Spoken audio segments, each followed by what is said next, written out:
1 साल हो गया, 2 साल हो गया। कह रहे कारण क्या, ये 3 साल से अकाल क्यों पड़ा है? तो परमेश्वर ने कहा शाऊल और उसके खूनी घराने के कारण। इसका मतलब घराना पिछला, तो कह रहा उसके घराने के कारण, अगला या पिछला, कहता उसके घराने के कारण पड़ा है, क्योंकि उसने गिबोनियों को मरवा दिया था। मतलब परमेश्वर ने जिनको मना किया था गिबोनियों को मारना नहीं, उसने उन्हीं को मरवा दिया।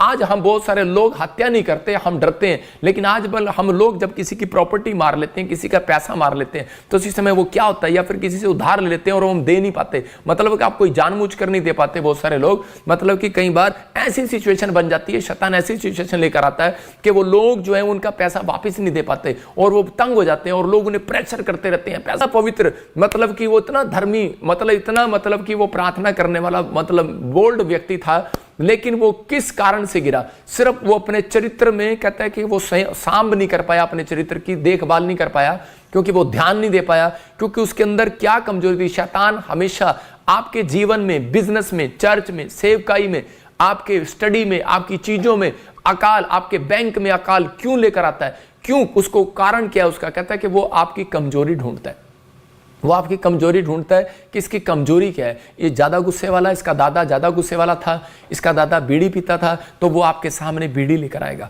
इसका दादा शराब पीता था तो शराब लेकर आएगा। हो सकता है आपके डैडी ने ना पियो, आपके डैडी ने उस शराब को तोड़ दिया, मतलब उसने ना पियो, लेकिन आगे बच्चा जरूर पिएगा, उसको जरूर डालेगा शराब में, मतलब कुछ ना कुछ करेगा। मतलब वो देखता है कि इसका दादा एक औरत नहीं 4-4 औरतों से खुश होता था, तो उसी समय उसके सामने, आगे बेटे के सामने औरतें लेकर आएगा। अगर वो नहीं खुश हुआ तो उसके सामने कहता है कि और लेकर आएगा। ऐसे ही शिमशोन के साथ हुआ, उसने उसको पकड़ा और शिमशोन को क्या किया, उसके सामने, कहता उसके सामने बार बार देखता था कि वो बहुत ताकतवर है। तो उस समय फिलिस्तीनी लोग जो है उसको मार नहीं पाते थे, और समय में फिलिस्तीनी लोगों ने एक नबी से पूछा, कहता है कि बता, और इसी समय कि हमें बता कि हम तुझे बहुत सारा पैसा देंगे। लेकिन उसने परमेश्वर के डर से उनसे पैसा तो नहीं लिया, लेकिन उसको ये बात बता दी, कहता है कि इनकी कमजोरी है, कहता है इसकी कमजोरी जो है, कहता है इजरायलियों की कमजोरी है 2 लोमड़ियां, 2 फॉक्स, कहता है मतलब 2 औरतें, कहता है कि 2 सुंदर औरतें इनके पास भेज दो, कहता है ये पाप में गिर जाते हैं, इनका कैरेक्टर जो है,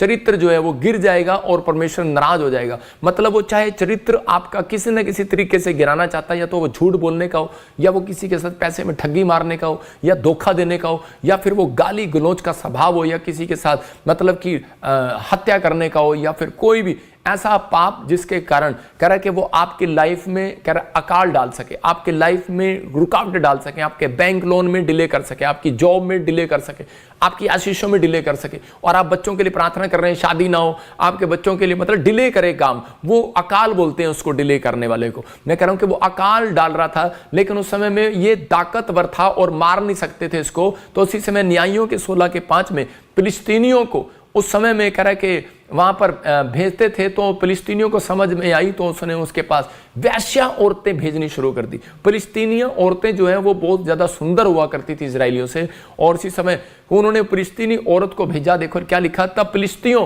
के सरदारों ने उस स्त्री के पास जाके कहा, तू उसको फुसला कर पूछ कि उसके महाबल का भेद क्या है, उसकी ताकत का भेद क्या है। आज हो सकता है आपकी ताकत, शैतान आपके आस पड़ोस के लोग जल रहे हो, यार इनकी तरक्की का राज क्या है, इनके घर में आशीषें कैसे आ रही हैं, और कौन सा उपाय करके हम उस पर ऐसे प्रबल हो कि उसे बांध कर दबा रखें, तब हम तुझे 1100 टुकड़े चांदी देंगे। हालेलुया।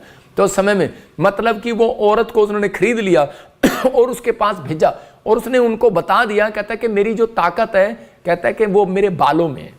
आप समझ रहे हैं, उसने कहा मेरी जो ताकत है वो मेरे बालों में। आज बहुत सारे औरतें लंबे बाल क्यों रखती हैं, और कह रहा है कि उन आंखों में काजल क्यों लगाती हैं, इसका मतलब कह रहा है आईज का और बालों से कोई कॉन्टैक्ट है। तो यहां पर कह रहा है उसने बाल जो लंबे रखे। पुराने नियम में लोग बाल लंबे क्यों रखते थे, क्योंकि वो जो बाल लंबे रखता था वो और दाढ़ी लंबी रखता था, वो परमेश्वर से एक वाचा बांधते थे कि मैं पवित्र होकर रहूंगा। मैं 9 के 30 में और 32 और 33 में देखते हैं, पढ़ते हैं इसको एक जगह पर। हाँ, जब येहू इस्राएल को आया, तब इजाबेल ये सुन के अपनी आंखों में सुरमा लगा, अपना सिर संवार कर खिड़की में से झांकने लगी। हाँ। जब येहू फाटक में से होकर आ रहा था, तब उसने कहा, हे अपने स्वामी के घात करने वाले जिम्री, क्या कुशल है। आगे चलता रहे।